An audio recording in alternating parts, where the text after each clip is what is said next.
MBC가 총파업에 들어갔습니다.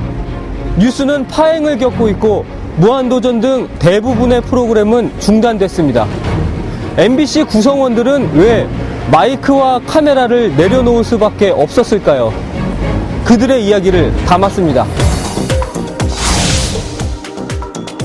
한미 FTA 비준안 서명을 사흘 앞두고 지금 광화문을 비롯한 전국에서 대규모 반대 집회가 열리고 있습니다. 충돌도 벌어지고 있습니다.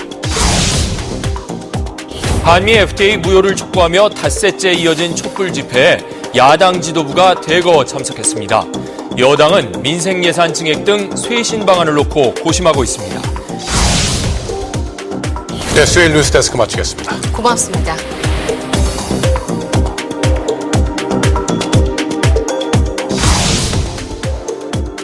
지난주 김문수 경기도지사가 119에 전화를 걸었습니다.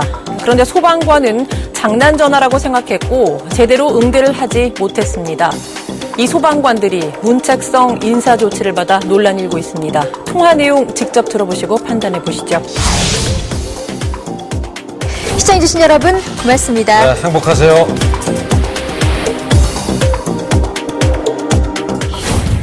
지난 1년간 뉴스데스크의 모습입니다. 국민들이 원하고 궁금해하는 뉴스를, 안 해도 되는 뉴스가 아닌 꼭 해야 할 뉴스를, 심지어 세상 모두가 알고 있는 사실에도 뉴스데스크는 외면했습니다. 검사와 스폰서로 검찰 비리에 정면으로 칼을 겨눈 PD수첩 최승호 PD는 경질됐고, PD수첩 제작진의 책상을 뒤지는 내부 사찰까지 벌어졌다는 의혹도 제기됐습니다. 그리고 청취율 1위를 달리던 라디오 프로그램 진행자들이 소셜 테이너라는 이유로 내몰렸습니다.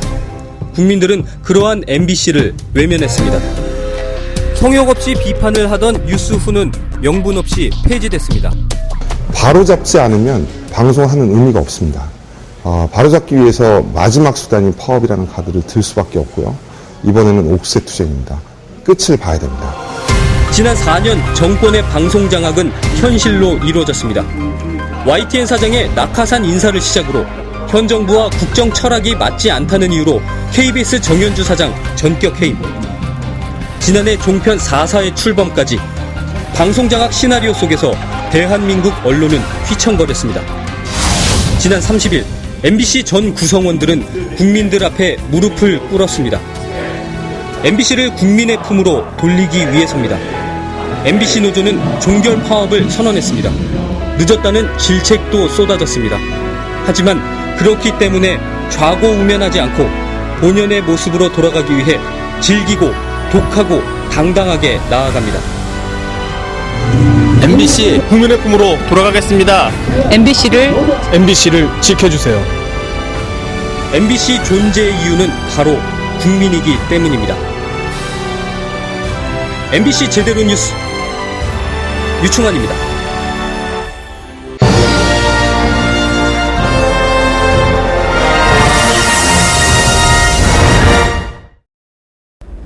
MBC 파업이 공정방송 실현을 위한 길인 것처럼 언론 독립을 위해 권력에 맞서는 투쟁은 한반도 남단에서도 벌어지고 있습니다. 박근혜 새누리당 비대위원장의 정수 장악회에 맞서 신문 발행까지 중단됐던 부산일보 노조의 투쟁을 현장 취재했습니다. 부산일보 노조원들이 운전기를 직접 돌립니다. 경영진이 전날 운전기를 멈춘 데 이어 신문 발행을 막고 나섰기 때문입니다. 신문 발행을 막는 이유는 노조에 대한 징계와 정수장학회를 사회에 환원하라고 요구하는 기사 때문입니다. 대장이냐 대통령이냐 박근혜를 선택하라.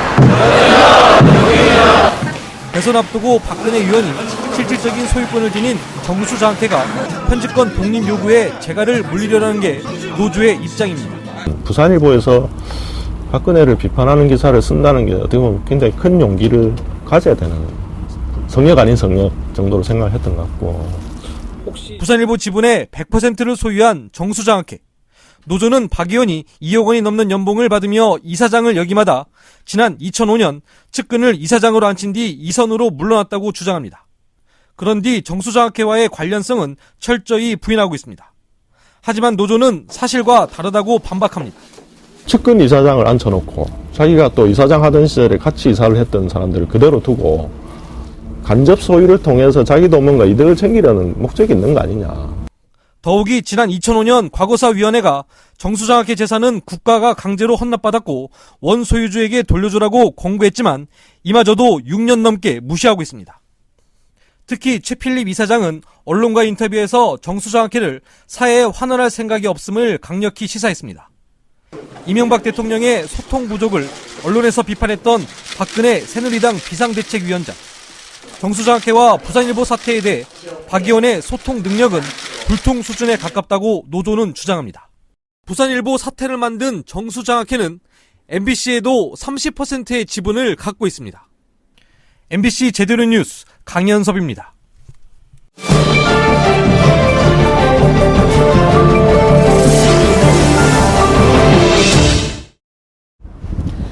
이명박 대통령의 임기 마지막 해인 올해 대통령 친인척과 측근들의 부정부패가 드러나면서 정권의 레임덕을 가중시키고 있습니다. 도덕적으로 완벽한 정권이라 자임했던 이 대통령의 발언이 무색하게 서민과 중산층을 허탈하게 만드는 비리 사건들을 정리했습니다. 이명박 대통령의 직계 자녀는 모두 4명입니다. 3딸과 아들 1명이 있는데 장남 이시영 씨는 지난해 불거진 내곡동 사저 사건으로 검찰 수사 대상에 올랐습니다. 이명박 대통령 내외가 퇴임 후 머물 사저 부지 매입에 든 비용이 모두 54억 원. 청와대가 37억 원을 내고 시영 씨가 17억 원을 내기로 했는데 아버지 대신 돈을 내 부동산 실명제를 위반했다는 의혹과 함께 아들 몫인 17억 원 중 6억 원은 청와대가 대신 내서 국민 세금으로 사저 경비를 충당했다는 의혹도 제기됐습니다. 청와대 관계자들은 배임 혐의로 검찰 소환이 불가피해졌습니다. 이명박 대통령의 형제들은 모두 7명. 형을 통해야 일이 된다고 해서 만사 형통이라는 별칭을 얻은 SD 이상득 의원이 둘째 형입니다. 이상득 의원은 SLS 이국철 로비 연루 의혹을 받고 있는데 여비서 계좌에서 의문의 7억 원이 발견돼 검찰 조사를 앞두고 있고 20여 년간 이 의원을 보필한 보좌관 박배수 씨는 뇌물 혐의로 구속됐습니다. 큰형인 이상은 씨의 사위 전종화 씨도 전기차와 제4세대 이동통신을 추진하던 회사 시모텍의 부정거래와 시세 조종 혐의로 지난해 말 검찰에 고발됐습니다. 이 대통령의 부인인 김윤옥 여사의 형제들도 줄줄이 검찰의 조준 대상에 올랐습니다. 김윤옥 여사는 3남 3녀의 막내딸인데 사촌 오빠인 김재홍 KTNG 복지재단 이사장은 제1저축은행 퇴출 저지 명목으로 4억 원대 금품을 받아 구속됐고 큰언니의 남편인 황태섭 씨는 제1저축은행 고문으로 일하다 역시 검찰 조사를 받았습니다. 또 둘째 형부인 신기옥 씨는 2008년 한상률 전 국세청장에게 룸살롱 접대를 받아 물의를 일으켰는데 최근엔 BBK 김경준 씨 기획 입국설의 근거가 된 가짜 편지의 배후로도 지목됐습니다. 김 여사의 사촌언니 김옥희 씨는 한나라당 비례대표 공천 로비로 30억 원을 수수한 혐의로 구속됐고 동생인 고 김재정 씨와 사돈지간인 강용석 의원은 아나운서는 다 줘야 된다고 발언해 명예훼손죄로 1, 2심에서 유죄 판결을 받았습니다. 직계 자녀와 형제들 그리고 처가 친인척까지 줄줄이 전국의 검찰 청사를 드나드는 상황. 그러나 이명박 대통령은 지난해 9월 도덕적으로 완벽한 정권이므로 조그마한 허점도 남겨서는 안 된다고 말해 현실과는 동떨어진 인식을 드러냈습니다. 이 발언에 대해 여당 일부 의원들조차 오만과 불통의 정부라고 비판했습니다. MBC 제대로 뉴스 장미일입니다.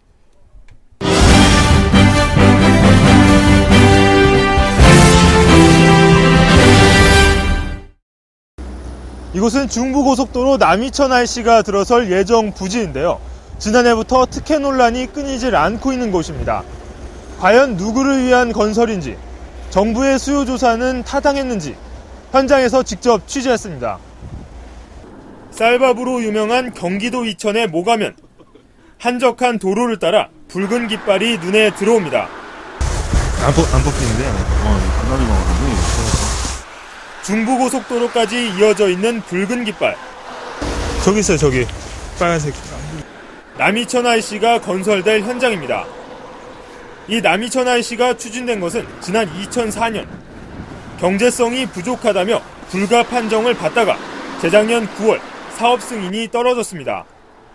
무려 6년 동안이나 보류됐던 남이천 IC가 갑자기 허가 난 이유는 뭘까? 우리는 예정지에서 불과 2km 떨어진 한 마을에서 그 이유를 어렴풋이 추정해 볼 수 있었습니다. 이곳은 이명박 대통령의 친형인 이상득 의원 가족이 소유한 영일 울릉 목장이 있는 곳입니다. 포항이나 울릉도에 있어야 될 목장 같은데 여기 왜 있는 거야? 남이천 IC에서 영일 목장까지는 직선 거리로 2km. 전에 있던 나들목을 이용하면 7, 8km를 돌아가야 하는데 지름길이 생긴 겁니다. 게다가 목장 앞에는 2차선 도로까지 뚫렸습니다. 인적이 드문 이곳에 최근 개통한 이 왕복 2차선 도로는 남이천 IC까지 곧바로 연결되는데요. 남이천 IC를 통해 이곳에 도달하는 데는 불과 5분이 채 걸리지 않습니다. 땅값은 들썩거리고 있습니다. 도로변에 땅 같은 거는 이건 팔라고도 안 팔아요. 저기 착공되면은 최소한 2배 내지 3배 정도 오르니까. 주변에 차량이 얼마나 다니는지 세어봤습니다. 30분 동안 고작 50여 대에 불과합니다. 카메라 안에 다닌다는 건 모르겠지. 창사가 안 되잖아요. 그래도 땅값도 많이 올랐다고. 많이 올랐죠. 나 올 때만 해도 5만 원인데 지금 100만 원이 넘는데 말이 많아. 우리는 남이천 IC에서 1km 떨어진 곳에서 또다시 뜻밖의 사실을 확인할 수 있었습니다. 이명박 대통령 사돈 기업인 효성그룹의 골프장 공사 현장. 집안도 아니에요. 그 집안의 형제지간인데 그게 무슨 사돈이야. 남이천 IC 주변에 이명박 대통령의 친인척 땅이 있는 불편한 진실. 도로공사는 2009년에 비해 불과 1년 만에 예상 교통량은 2배 가까이 늘리고 이용인구는 6배로 증가시키면서 기존의 입장을 바꿨습니다. 국토부에서 필요평가 지침이 2009년도 12월에 그 사이에 개정이 됐어요. 도로 기준에 의해서 정당하게 평가한 것이다라고. 그러나 새로 생기는 산업단지 주변에는 이미 다른 인터체인지가 있습니다. 남이천 IC의 공사비는 300억 원대 규모. 이 가운데 절반은 이천시가, 나머지는 주변 골프장들이 부담하기로 했습니다. 2006년부터 지난해까지 접수된 고속도로 IC 설치 요구는 모두 14건. 이 가운데 시범 사업을 제외하면 허가가 난 곳은 단 2곳에 불과합니다. MBC 제대로 뉴스 양효걸입니다.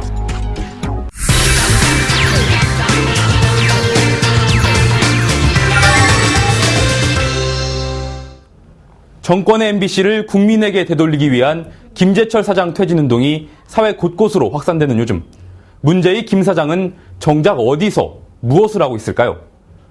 MBC 식구들의 퇴진 요구 뒤 열흘 넘게 자맹을 거듭하고 있는 김재철 사장의 행적을 따라가 봤습니다.